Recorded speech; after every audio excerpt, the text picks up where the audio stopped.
Mbeumo then has been in fantastic form for Manchester United through October, looking to bring that now into the Cameroonian national side. He puts the ball inside, it's a very good ball as well, and it just nips over the top. Well, it's Eto'o who's getting back up off the ground. It's a terrific delivery. If that ball had carried on through, then there was a great opportunity for Michael Ngado, who's been struggling of late in the English Premier League.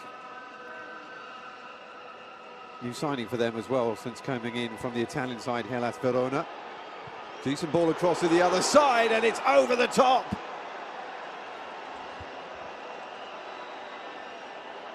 And it's Bongonda who was there. And it disappears over. It's a great ball in. And Bongonda unable to make it goals in back-to-back games.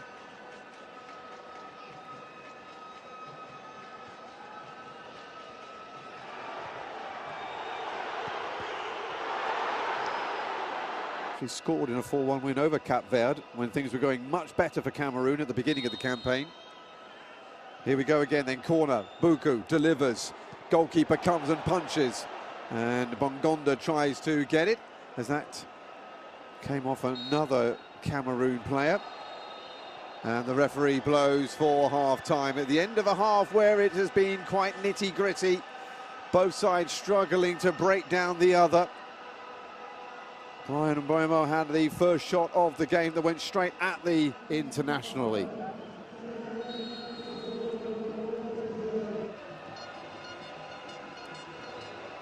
Finally, Cameroon managed to get their foot on the ball and try the quick counter-attack. They didn't score from a counter-attack during the group stage, and they're not going to score from one here either. Bryan Mbeumo racing into the penalty area, but Carl Eto'o not quite sure whether he was going for the shot or the cross here. In the event, he got neither of them right. Bakambu. So sprint to the other side.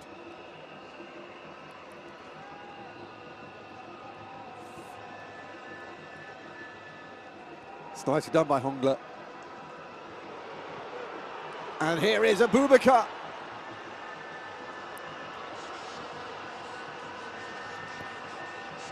Recently passed the great Roger Milla to go second in the all-time Cameroonian international ranks for scorers. Lift his flag or even hint that he was going to. Cameroon come forward once more. Hongla. Poor ball. However, Mbeumo is going to get there. Just slightly overran it, and there was a little bit of indecision between him and his teammate. And down goes Aaron Wan-Bissaka and into the book. There goes Nuhu.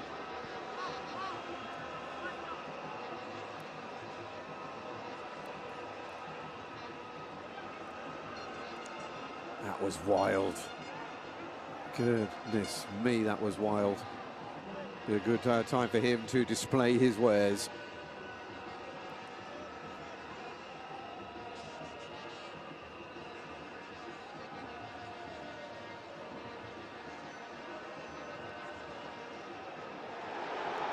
Oh, that's gone through, and a chance to score the best of the game so far. And Onana gets down. Well, if you had one man in this Democratic Republic of Congo team you would want a chance like this to fall to, it is Cedric Bakambu. But the 34-year-old unable to beat Onana. And he'll get it.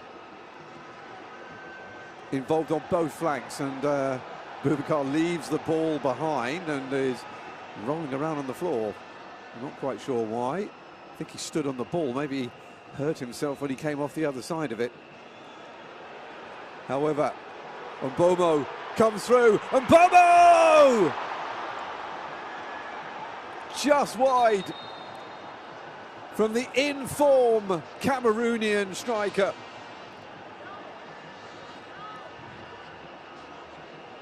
Really good break, a really good ball as well on the overlap. Forward came and Passienzao didn't get there. And the man who scored in the 2-0 win over Mauritius on the penultimate day of the qualifying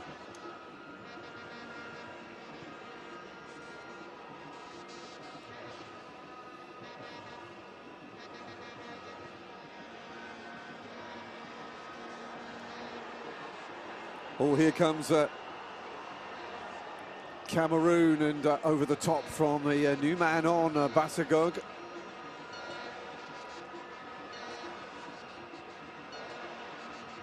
Has set up a goal in this World Cup qualifying campaign, but has yet to score himself.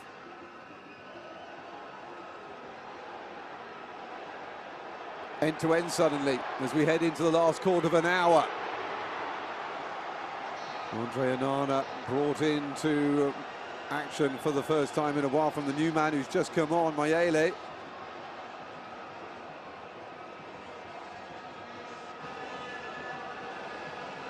Wan-Bissaka. Bassagog feeds it into the path of Abubakar. Abubakar appeals for a penalty. Axel Tuanzebe trying to get things in the middle.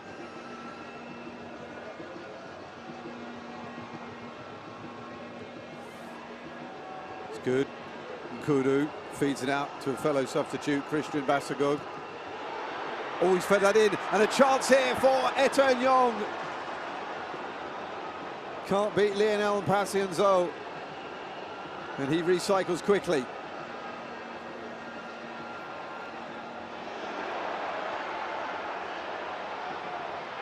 Getting more and more desperate, Kudu. Brought down. Taken quickly. Kudu stays down. However, Christian Bassagog continues regardless. Trying to go past Edo Kayembe. Does well.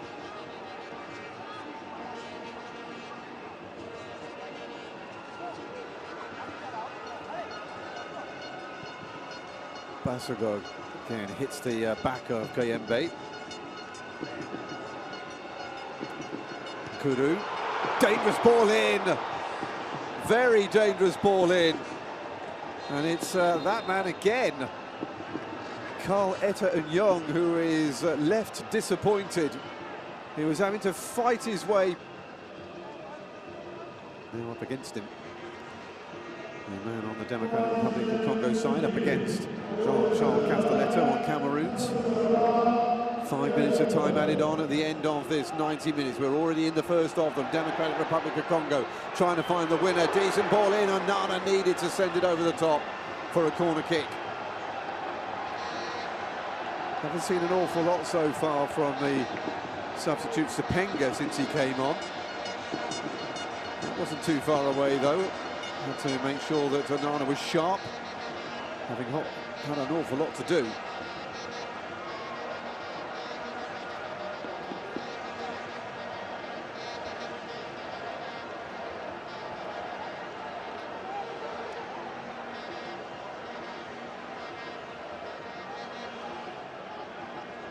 Corner kick will be taken by Sepenga. It's not a bad delivery either, and it's in! And it's the captain, Chancellor Mbemba, who might just have won this for the Democratic Republic of Congo. Looking to make it back to the World Cup for the first time since their debut 50-odd years ago.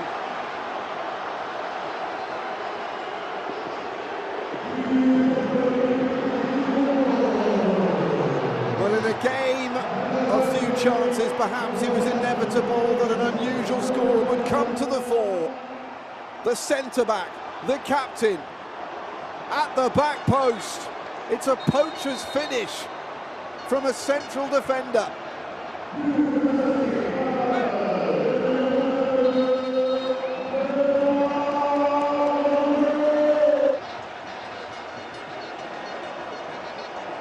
so close.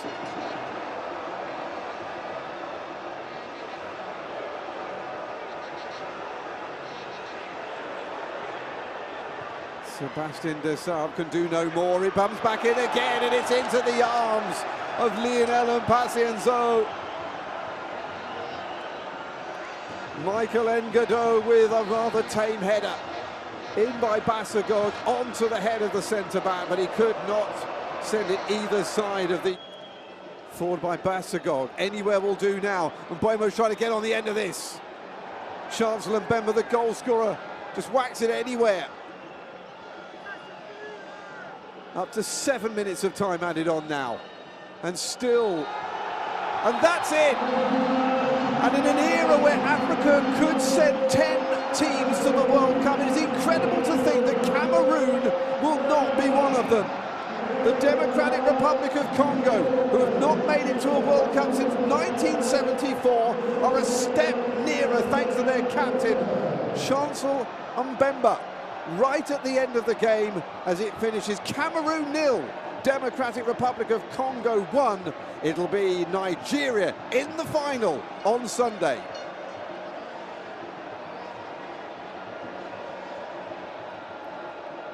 The dream is over though for Cameroon.